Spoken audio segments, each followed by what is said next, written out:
कच्ची पक्की सड़क को पार करते हुए कार निरंतर कुलदेवी के मंदिर की तरफ जा रही थी। कार के पीछे ही चल रही बस में बैठी घर की महिलाएं मंगल गीत गा रही थीं और हंसी ठिठोली कर रही थीं। सबके चेहरे पर रौनक देखते ही बनती थी। कल ही घर के सबसे छोटे बेटे वरुण की बारात लौटकर आई है और आज सभी रिश्तेदार मिलकर कुलदेवी के मंदिर की तरफ जा रहे हैं। कार में वृंदा जी अपनी नई नवेली बहू तनु और बेटे के साथ बैठी अपने पति रामेश्वर जी से बातें किए जा रही हैं और साथ ही ड्राइवर को भी हिदायत दिए जा रही हैं कि थोड़ा जल्दी करो, कुलदेवी के दर्शन का शुभ मुहूर्त निकला जा रहा है, कहीं ऐसा ना हो कि पट बंद हो जाए। जबकि अपनी सास और पति वरुण के बीच गज भर का घूंघट लिए बैठी तनु चुपचाप सब बातें सुन रही थी। एक तो जून का महीना, ऊपर से इतनी भीषण गर्मी, उस पर भी नहले पर दहला शादी का भारी लहंगा और ओढ़नी, इतने सारे गहने पहना रखे थे। यह क्या कम था कि इतना लंबा घूंघट भी करवा दिया। इसमें भी इस छोटी सी कार में एक तरफ पति और दूसरी तरफ सास, उन दोनों के बीच फंसी तनु इधर से उधर बिल्कुल नहीं हिलडुल पा रही थी। उसकी आंखों से आंसू गिर रहे थे जिसे बार बार वह अपने रुमाल से पोंछती जा रही थी। रह रह कर कल शाम की बातें उसके दिमाग में घूम रही थीं। जब मुंह दिखाई की रस्म होने वाली थी, कल सुबह ही तो बारात रवाना होकर आई थी, तब तक तो सब कुछ ठीक था।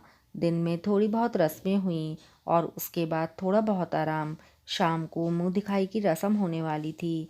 इसके लिए तनु बहुत अच्छे से तैयार हुई थी। वैसे भी नई नवेली दुल्हन थी तो अलग से तैयार तो होना ही बनता था। थोड़ी देर बाद शादीशुदा नंद मीनू ने आकर कहा, भाभी जल्दी करो, मेहमान और आसपास की सभी औरतें आ गई हैं। हाँ दीदी, बस तैयार हो गई। मीनू तनु को लेकर निकलने ही वाली थी कि इतने में वरंदा जी दौड़ती हुई उस कमरे की तरफ आईं और तनु को लगभग अंदर की तरफ खींचते हुए बोलीं, अरे यह क्या बहू, घूंघट तो करो और यहीं कमरे में रहो। पर मम्मी, अपने यहाँ तो घूंघट होता ही नहीं है ना, और कमरे में कौन सी मुंह दिखाई की रस्म होती है? मीनू ने हैरानी से पूछा। हाँ नहीं होता, लेकिन तनु घूंघट करेगी और फिलहाल आज के लिए इसी कमरे में रहेगी। जब तक हम कुलदेवी के दर्शन ना कराएं, तब तक ये और वरुण आपस में बात भी नहीं कर सकते। वृंदा जी ने लगभग अपना फैसला सुनाते हुए कहा। पर यह क्या हुआ मम्मी? मीनू ने दोबारा पूछा तो वृंदा जी ने घूरकर उसे देखा, जैसे कह रही हूँ अब चुप रह। उनकी आंखें देखकर ही मीनू चुप हो गई और तनु को वापस उसी कमरे में लाकर बिठा दिया। थोड़ी देर बाद वृंदा जी अपनी नंद सुमिति जी के साथ कमरे में आईं। आते ही सुमति जी तनु से बोलीं, बहू जरा अपने पैर तो दिखाना। उनकी बात सुनकर एक पल के लिए तो तनु को समझ नहीं आया कि बुआ जी कहना क्या चाह रही हैं। उसे चुप देखकर जब दोबारा बुआ जी ने कहा, अरे बहू बहरी हो गई है क्या? कह रही हूँ ना अपने दोनों पैर दिखा। तनु ने लहंगा थोड़ा ऊपर करके अपने दोनों पैर दिखाए। पैर देखते ही सुमति जी बोली, देख मैंने कहा था ना तुझसे, क्या देखकर इस लड़की को बहू बनाकर लाई है तू? इसके पैर देख। हाय राम जी, मैंने तो बिल्कुल भी ध्यान नहीं दिया। काश ध्यान दिया होता तो इसे घर में लेकर। कहते हुए वो चुप हो गईं। पर वृंदा जी इस तरीके से कह रही थी जैसे बहुत बड़ी गलती हो गई हो। तभी बुआ जी बोलने लगी, यह तो जब कलश अंदर की तरफ धकेल रही थी मैंने देख लिया, पता नहीं क्या हो जाता। तू भी वृंदा बहू लाने के चक्कर में ऐसी बावरी हुई, बस अपना घर बर्बाद करने के लिए ही तुल गई। क्या कर सकती हूँ जीजी। जब इसे देखने गए थे तब ठंड का मौसम था। इसने पैरों में जुराबें पहन रखी थीं, इसीलिए मुझे इसके पैर नहीं दिखे और मैंने भी ध्यान नहीं दिया। अरे तो जुराबें खुलवा कर देख लेती, इतनी सी भी जुबान ना हिली तेरी। अरे घर में कुत्ता भी लावे हैं तो उसके पैरों की उंगलियों को देखा जाता है। जे तो तू बहू लेने गई थी, अब क्या होगा जीजी, मुझे तो बहुत डर लग रहा है।